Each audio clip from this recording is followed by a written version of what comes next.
Assalamualaikum warahmatullahi wabarakatuh. Perkenalkan kami dari kelompok 4 dan saya sendiri Dava Saptian Fadul Rahman. Nama saya Rizky Pratama.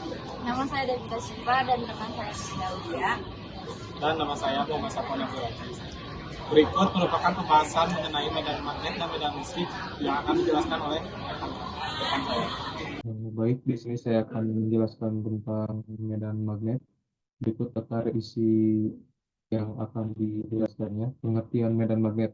Medan magnet dalam ilmu fisika adalah suatu medan yang dibentuk dengan menggerakkan muatan listrik yang menyebabkan munculnya gaya di muatan listrik yang bergerak lainnya. Sebuah medan magnet adalah medan vektor, yaitu berhubungan dengan setiap titik dalam ruang vektor yang dapat berubah menurut waktu. Arah dari medan ini adalah seimbang dengan arah jarum kompas yang diletakkan di dalam medan tersebut. Tekanan mekanika kuantum dari suatu partikel membentuk medan magnet dan putaran itu dipengaruhi oleh dirinya sendiri seperti arus listrik. Inilah yang menyebabkan medan magnet dari ferromagnet permanen. Kemudian di sini ada sifat medan magnet. Setiap medan magnet memiliki dua kutub magnet, yaitu kutub utara dan selatan. Sifat dari kutub itu ada kedua kutub itu adalah jika kutub yang sejenis didekatkan akan saling tolak menolak, jika kutub yang tidak sejenis didekatkan akan saling tarik menarik. Itu dasar sifat magnet.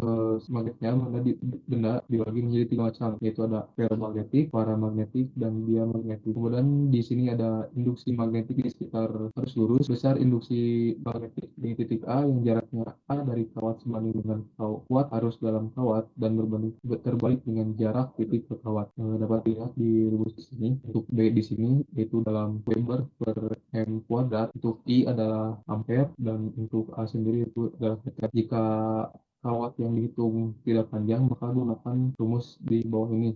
B sama dengan mu 0 I per 4 pi A dikali cos theta 1 dikurang cos theta 2. Di sini ada satuan dan rumus medan magnet. Untuk kuat medan sendiri di sini adalah R jarak dari kutub magnet sampai titik yang bersangkutan dalam meter, dan A sama dengan kuat medan titik itu dalam M per A dikali M atau dalam Weber per M kuadrat. Kemudian ada rapat garis-garis gaya disebut sebagai B sama dengan pi dibagi A. Kuat medan magnet di suatu titik sebanding dengan rapat garis-garis gaya dan berbanding terbalik dengan permeabilitasnya. Kemudian ada percobaan Weierstrass bila arus listrik yang berada antara telapak tangan kanan dan jarum magnet mengalir dengan arah dari pergelangan tangan menuju ujung jari.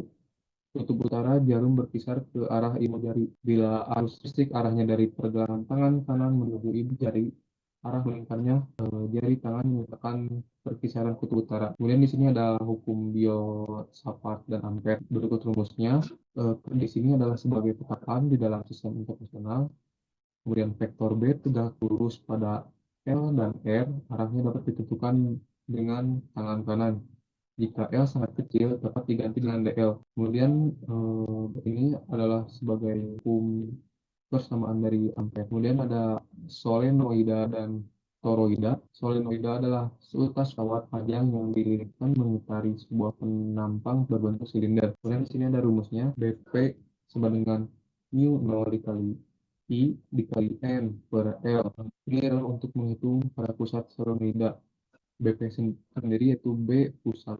Kemudian BU sama dengan mu 0 dikali I dikali N per 2L. Ini adalah rumus untuk menghitung ujung solenoida. Kemudian di sini ada toroida, adalah suatu bentuk geometris yang mirip dengan cincin atau donat. Sifat-sifat toroida diantaranya bisa berbentuk tabung, memberikan persatuan panjang tetap, jari-jari kumparan konstan, antar lilitan sangat dekat tapi tidak saling menyentuh, jari-jari toroid seragam. Kemudian di sini ada rumus-rumusnya untuk toroida sendiri. Untuk menghitung pusat toroida sendiri yaitu ada S sama dengan mu 0 dikali I dikali N per 2 pi R. Untuk R sendiri mengambil dari R1 ditambah R2 dibagi 2. Mungkin cukup sekian untuk medan magnet. Dilanjut contoh soal yang akan dijelaskan oleh teman saya. Baik, di sini saya akan melanjutkan dari pembahasan mengenai medan magnet yang dijelaskan oleh teman saya sebelumnya. Di sini terdapat satu problem yang berkaitan dengan medan magnet. Soalnya diberikan sebuah arus di sepanjang I vektor. Cari medan magnet B pada titik B yang berada pada jarak A dari kabel dengan arah positif yaitu menjauhi pusat dan negatif mendekati pusat. Untuk menjawab soal ini, digunakan rumus medan magnet pada titik P, yaitu B, sama dengan permeabilitas konstan mu dibagi 4pi, berarti integral dari I atau arus dikali dl dikali R vektor, dengan dl adalah arus dan R vektor adalah arah dari titik DS ke titik P. Kemudian dibagi dengan R kuadrat, yaitu jarak dari DS ke titik P. Di sini kita akan mencari medan magnet B pada titik P.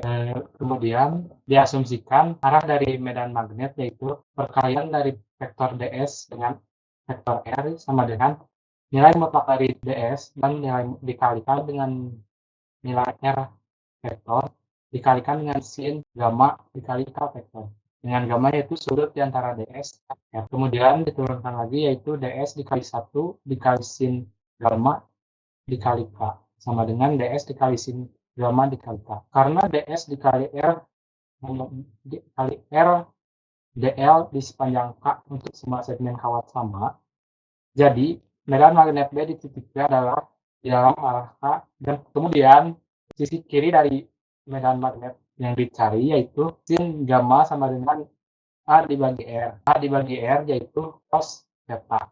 Jadi sin gamma untuk sisi kiri yaitu cos negatif theta. Kemudian untuk sisi kanan sin gamma yaitu sin dikali pi dikurangi gamma, dengan sin gamma yaitu A per R sama dengan cos theta. Jadi sin gamma yaitu cos theta. Jadi sin gamma sama dengan cos theta, ds dikali R vektor sama dengan ds kali sin gamma dikali K sama dengan ds dikali cos theta dikali K, dengan ds di cross dengan R vektor sama dengan cos theta ds dikali K. Kemudian medan magnet B dengan rumus yang tadi sebelumnya sudah dijelaskan yaitu mu0 dikali 4pi diintegralkan I dikali ds di cross R vektor dibagi R kuadrat sama dengan mu0 dibagi 4pi integral dari I dikali ds dikali di cross dengan R sama dengan cos theta ds kali K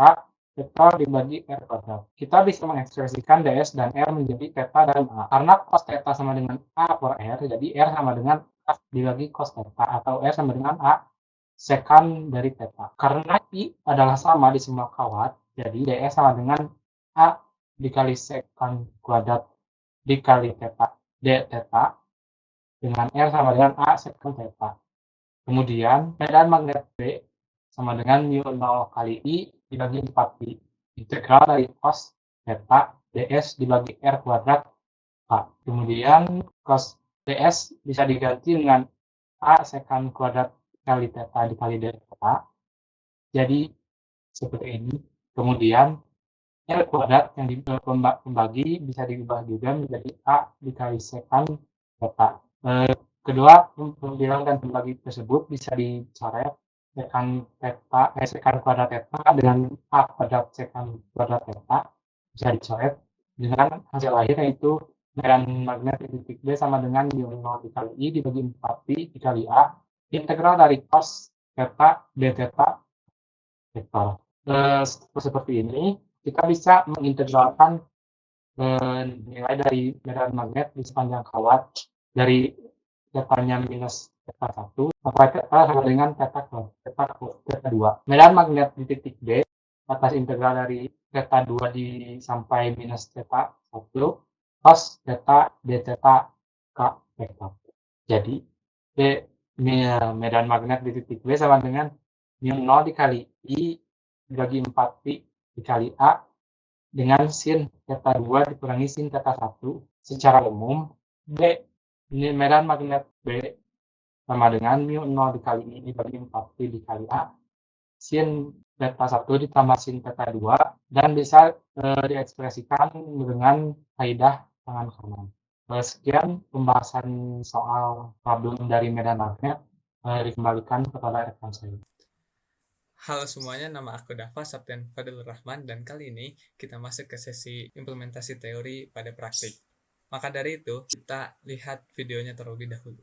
Pada video terdapat lilitan kawat tembaga magnet, dan juga baterai.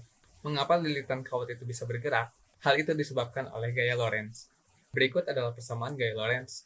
Gaya Lorentz disebabkan oleh gaya listrik dan gaya magnet. Pada gaya Lorentz sendiri terdapat kaidah tangan kanan yang menentukan arah gerak dari masing-masing variabel.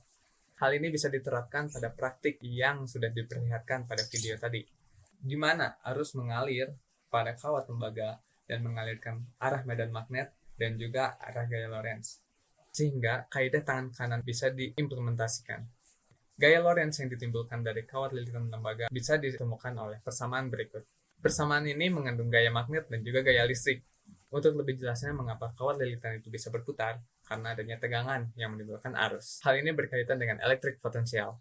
Oleh karena itu, hukum Faraday untuk induksi terlihat sangat berpengaruh, yang dimana ada gaya gerak listrik, ada jumlah lilitan, dan flux magnetik. Untuk mendapatkan nilai magnetic flux, terdapat beberapa yang harus kita perhatikan. Yang pertama adalah area yang terdapat pada lilitan kawat tersebut, lalu medan magnetnya. Jika kedua persamaan ini kita kalikan, yaitu A, dan kita kalikan dengan medan magnetnya, maka ini adalah simbol V yang ada di persamaan Faraday, atau juga ini disebut flux magnetik. Dengan adanya jumlah lilitan, medan magnet, dan area luas, maka kita dapat menemukan gaya gerak listrik yang terjadi pada lilitan tersebut.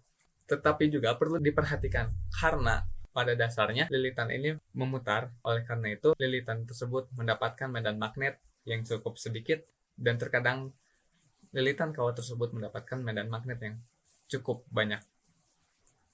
Oleh sebab itu, maka lilitan kawat tersebut bisa berputar secara terus-menerus. Baik, itu dia penjelasan ringkas implementasi teori pada praktiknya.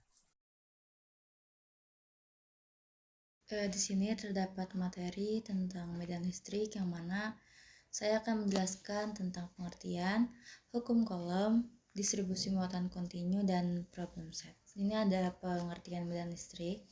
Medan listrik adalah area di sekitar muatan listrik yang mempengaruhi partikel bermuatan lainnya di sekitarnya. Konsep medan listrik ini pertama kali diperkenalkan oleh ilmuwan fisika besar yaitu Michael Faraday pada abad ke-19. Medan listrik adalah daerah atau ruang di sekitar muatan listrik, baik muatan listrik positif atau proton maupun muatan negatif atau elektron yang masih dipengaruhi oleh gaya listrik. Jadi ketika menyentuh benda yang mudah mengalirkan elektron, akan terjadi lompatan atau aliran elektron dari tangan dengan benda. Maka bisa dikatakan bahwa di daerah tersebut terdapat medan listrik. Gambar di samping merupakan garis-garis medan listrik yang akan menunjukkan dari arah medan listrik suatu muatan. Lalu di sini ada hukum Coulomb. Hukum Coulomb ditemukan oleh ahli fisika asal Prancis yang bernama Charles Auguste de Coulomb. Coulomb melakukan penelitian mengenai gaya yang ditimbulkan oleh dua benda yang diberi muatan listrik dan dipisahkan oleh jarak tertentu. Hukum Coulomb pada dasarnya menyatakan bahwa interaksi muatan listrik yang sejenis akan tolak-menolak, sedangkan muatan yang berlainan jenis akan tarik-menarik.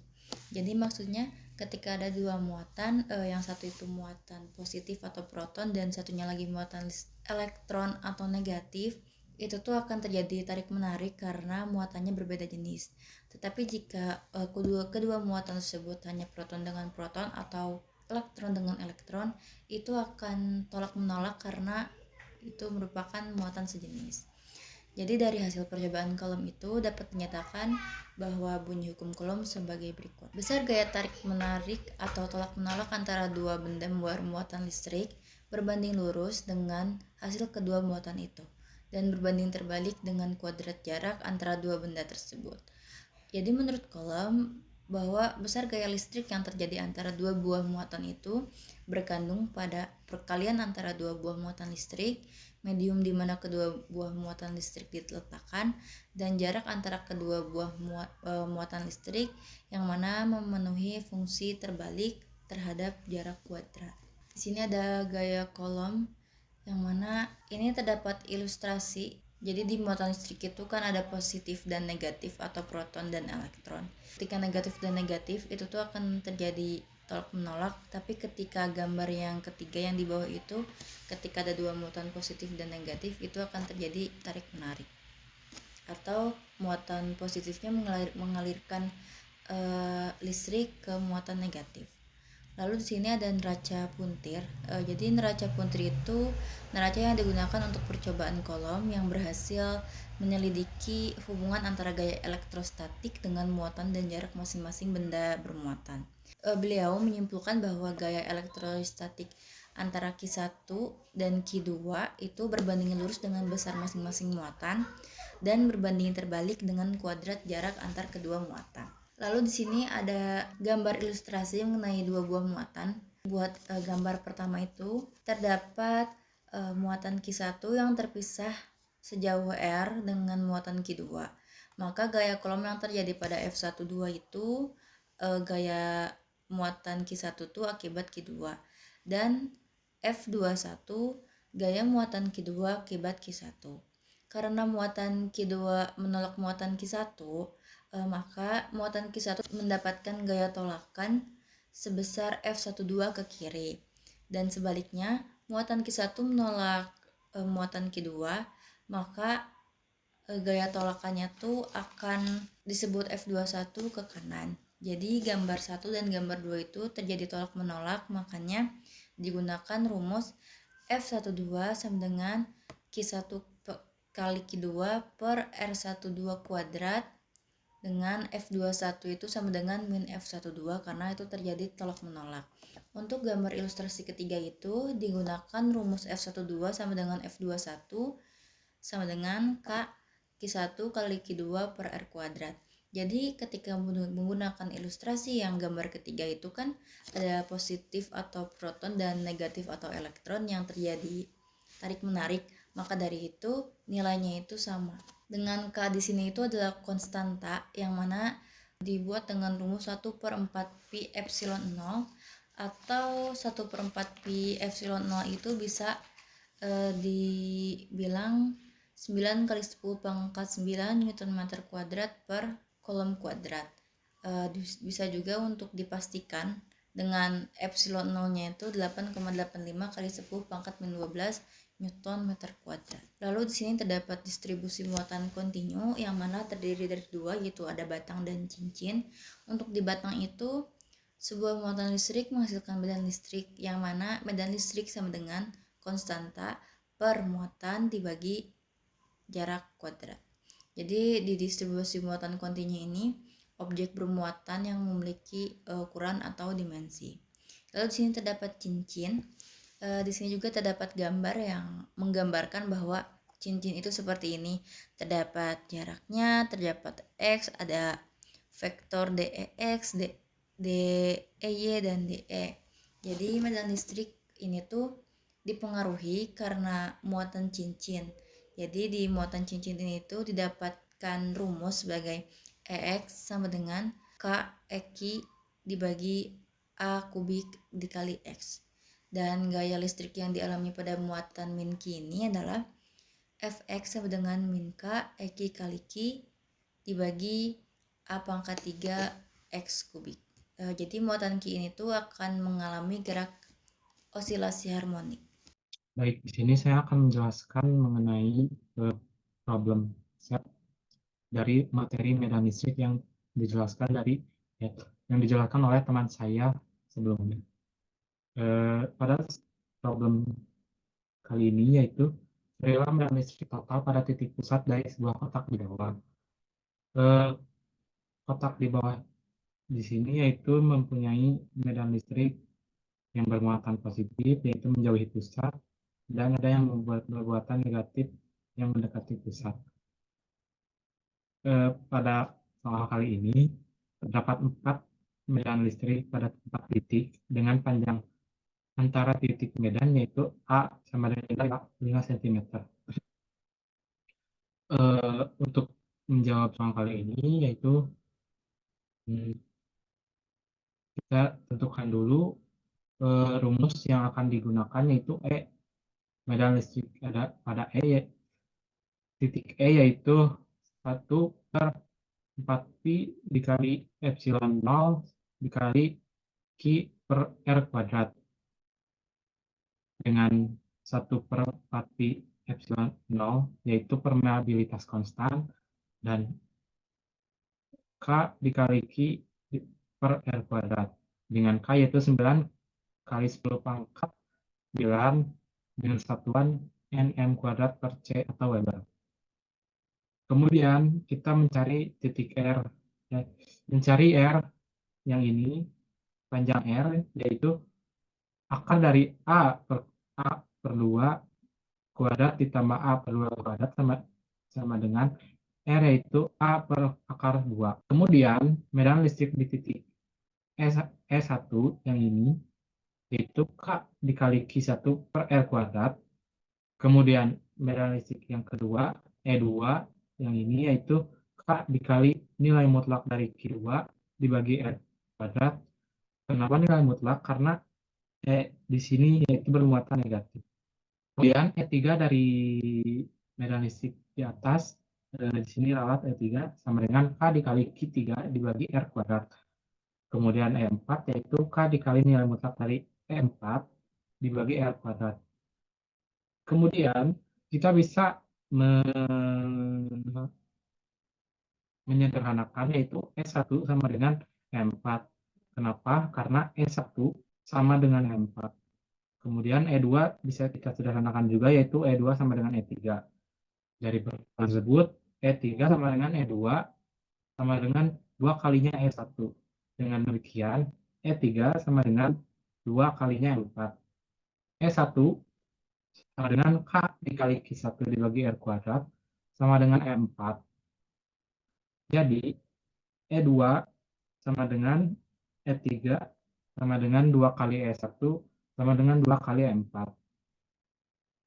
Dari rumus tersebut, kita bisa menyederhanakan dan membaginya menjadi dua bagian, yaitu bagian atas yang ini menjadi EIE untuk medan listrik yang positif sama dengan 2 kali E1 dikali cos 45 derajat. Kemudian medan listrik yang negatif yang atas bisa dijadikan EIE sama dengan 2 kali E1 dikali cos 45 derajat. Untuk bagian bawah, E4 yang bermuatan negatif, yaitu E1 dikali cos 45 derajat, dan yang bermuatan positif yaitu E1 dikali 45 derajat.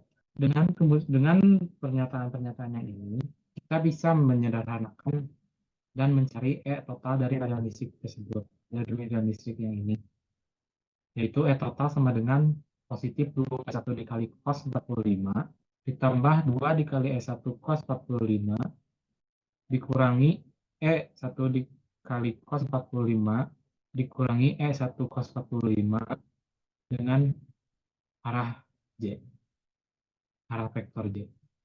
Kemudian disederhanakan lagi menjadi 2E1 dikali cos 45 derajat dengan vektor J, dan 2E cos 45 derajat 2E1 E1 dengan rumus yang ini, yaitu 2 dikali K1 dibagi R kuadrat dikali cos 45 derajat.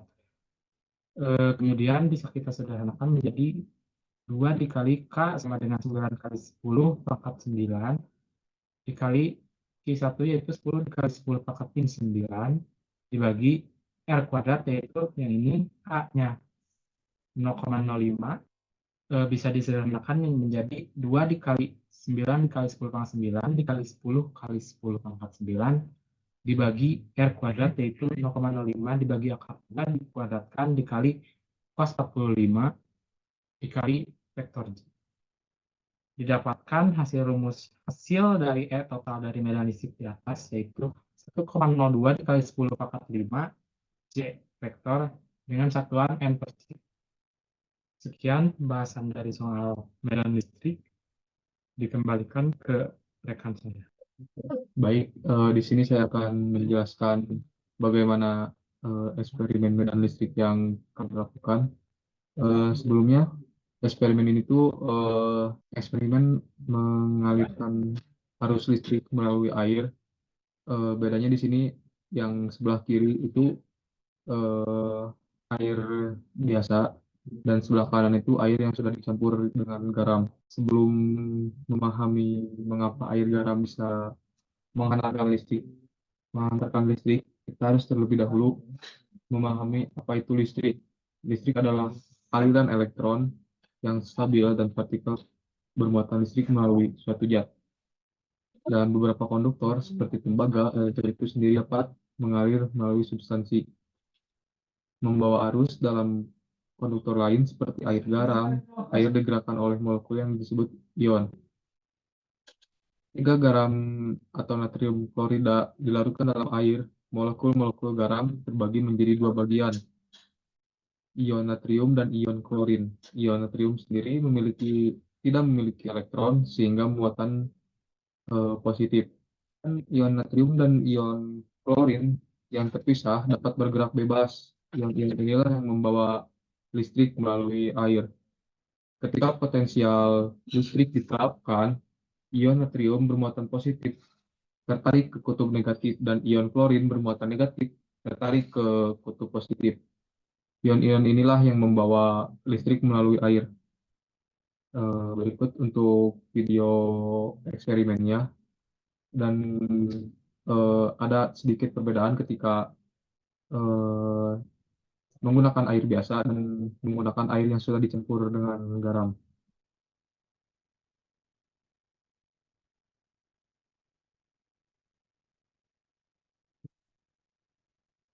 Dapat dilihat untuk air yang dicampur dengan garam memiliki aliran listrik yang lebih besar, sehingga lampu menyalanya lebih terang.